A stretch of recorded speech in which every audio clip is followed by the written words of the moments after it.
In 1971, shocking revelations about law enforcement surveillance were broadcast across the United States. For almost 2 decades, the FBI, CIA, and other agencies had been abusing their power to monitor activists across the U.S. The reason this information is known is due to a group of activists. They broke into a FBI office and found files of evidence about the illegal activities going on. Today we're going to look at one of the most important heists in U.S. history that many people have no idea about. Let's get started. In 1970, the United States was at war with Vietnam. Within the U.S., anti-war activists were heavily protesting against the government sending troops into the Southeast Asian country. In Philadelphia, activists even resorted to tactics such as petitions, civil disobedience, and hunger strikes to get their point across to the authorities. However, at times, those protests erupted into violent skirmishes with law enforcement, leading to many serious injuries on both sides. 2 of the activists in Philadelphia during this time were Bonnie and John Raines. Bonnie worked at a daycare, while John taught religion at Temple University. While they had 3 children, the married couple wanted activism to also play a major part in their family life. They felt it was important to express discontent lawfully when an authority's action felt wrong. One day, Bonnie was at a rally with her daughter strapped on her back. Bonnie noticed someone nearby was taking pictures of her. She then noticed they took photos of her daughter. They were being surveilled. Bonnie wasn't the only one to feel as though the government were taking liberties with their monitoring. Many protesters complained about similar acts happening to them. They had suspicions that they were being followed. Some even believed their phone calls were being monitored. However, there was no clear evidence that they were being illegally watched, so they could prove it. One of the leaders in the anti-war movement was William Davidson. He was a physics and mathematics professor. He set up a meeting with a small group of other like-minded activists. Bonnie and John Raines, Keith Forsyth, Judy Feingold, and 2 unnamed activists were present. Another unnamed activist pulled out later, leaving the group with 8 members. In this meeting, Davidson told them the plan. They needed proof that the FBI were watching them and doing so without just cause. So they're going to break into their office and gather the incriminating documents.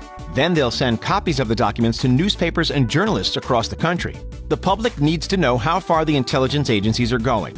To start with, the group were stunned at this escalation. Yet the group also felt they needed to do more. Recently, the protests and marches were making little difference in their view. It was time to step it up and take drastic action if they're going to have any success in their anti-war movement. The group located an FBI office in downtown Philadelphia. However, they soon realized the security was too tight. They wouldn't be able to gain access to it. They needed another location. Quickly, they found a smaller office in Media, Philadelphia. The security in Media was minimal in comparison. They had found their target. They set up the Raines attic as a staging area to plan the heist. They covered the walls with maps of the local area around the office, all so they could work out a foolproof escape plan after the heist. Then they spent months watching the FBI office.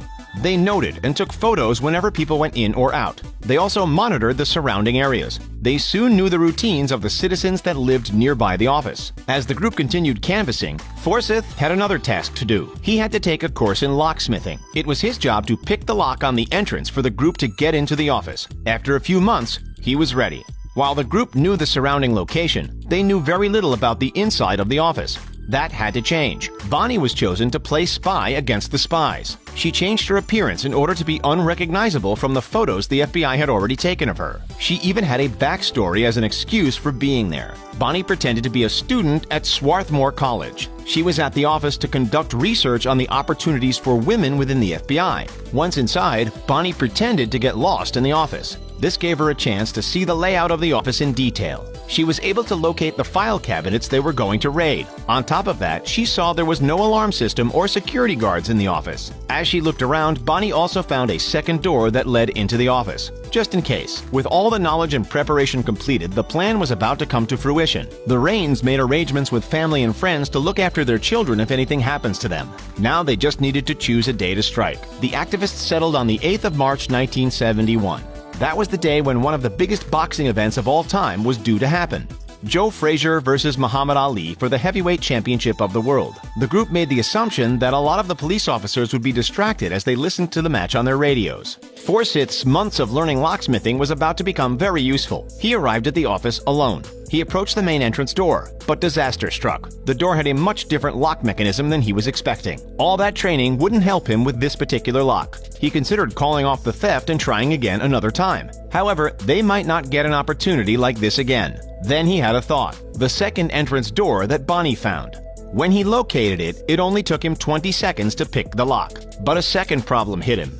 The door was locked with a deadbolt on the other side. Forsyth grabbed his crowbar and started to pry the door open. He hoped that the noise from the crowbar wouldn't tip off anyone inside. Soon he heard a noise within the office, but he kept going regardless. Quickly, the rest of the group arrived at the door. They were all dressed in business suits and were holding suitcases. They immediately went to the file cabinets and placed all the documents into their bags. They had over 1,000 files altogether. Once they had everything, they left and got into the getaway car nearby. They drove for an hour and stopped at an isolated farmhouse to review their heist. The activists then spent several nights going through their treasure trove. They separated the most condemning files out with plans to photocopy them. They saw the phrase COINTELPRO written on documents every so often.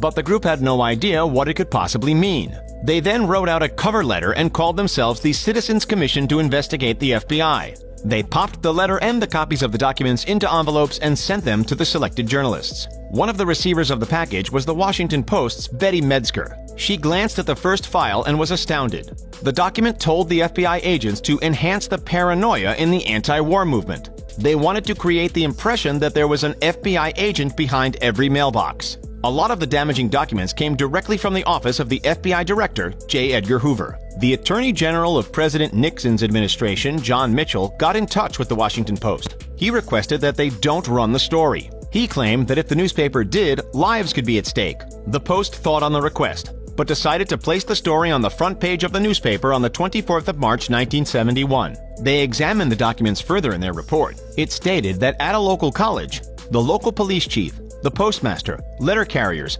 campus security officers, and switchboard operators were all involved with surveilling activist groups and individuals in the area for the FBI. The world was now learning of the grim extent the intelligence agencies, especially the FBI, were going to in the name of safety, regardless of whether a couple of amendments were broken in the process. Once the break-in was known about, the FBI were livid. J. Edgar Hoover had now had his dodgy tactics exposed.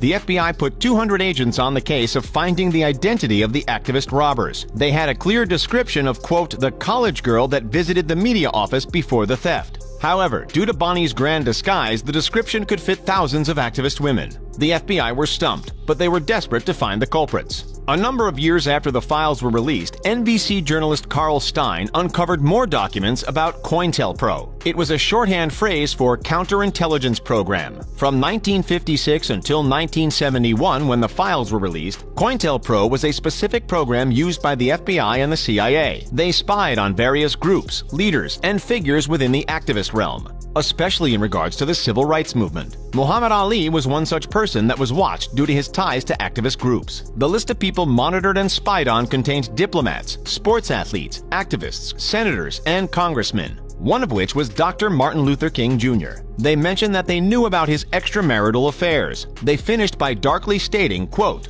"There is only one thing left for you to do. You know what that is," end quote. Many more citizens had their phones tapped, mail read, and tax returns examined illegally, all under the COINTELPRO initiative.